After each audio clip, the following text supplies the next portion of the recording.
বাড়িতে তো সবসময় দেখতাম যে আমার ঠাকুমা সবজি কেটে দিত, মারা রান্না করতো। সেটা যে কতটা সুবিধা এখন সেটা বুঝি। যাই হোক, বাসায় থাকি, কেউ তো আর কোনো কিছু করে দেবে না, নিজেকেই সবকিছু করে নিতে হবে। এজন্য আমি ১ম এ সবজি, পেঁয়াজ এগুলো কেটে নিলাম। আজকে ভেবেছি ডিম রান্না করব। ডিমটা ভাজি করে রান্না করব। কারণ আমার বাসার সবাই ডিমটা ভাজি করে ঝোল করলে বেশি পছন্দ করে। আমার মেয়েও পছন্দ করে।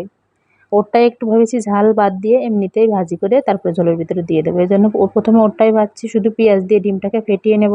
আর আমাদেরগুলোতে পেঁয়াজের সঙ্গে একটু কাঁচামরিচও যোগ করে দিয়ে দেবো। ডিমটা ভেজে রান্না করলে ওর ভিতরে ভালোভাবে ঝোলটা যায়, এজন্যই আমার বাসার সবাই বেশি পছন্দ করে। যাই হোক, ডিমটা ভাজা হয়ে গেল। এবার আমাদেরগুলো ভেজে নিয়ে ঝোলটা রান্না করা শুরু করে দেবো। প্রথমেই আমি পেঁয়াজ আর আলুটাকে সুন্দর করে ভাজা ভাজা করে নিচ্ছি লবণ আর হলুদ দিয়ে। এরপরে একটু জল দিয়ে আমাদের যে বেসিক মশলা রয়েছে যেমন লঙ্কা গুঁড়ো, ধনে, জিরে এগুলো সব কিছু দিয়ে সুন্দর করে কষিয়ে নিতে হবে। আর দিয়ে দিতে হবে একটু আদা রসুনের পেস্টও। আদাটা আমার ফ্রিজে বাটাই ছিল, এখন শুধু দিয়ে দিলেই হয়ে যাবে।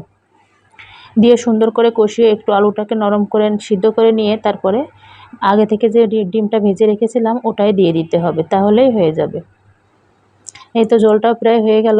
আজকে এ পর্যন্তই। তোমাদের যদি ভিডিওগুলো ভালো লাগে তাহলে একটা লাইক কমেন্ট করে দিও।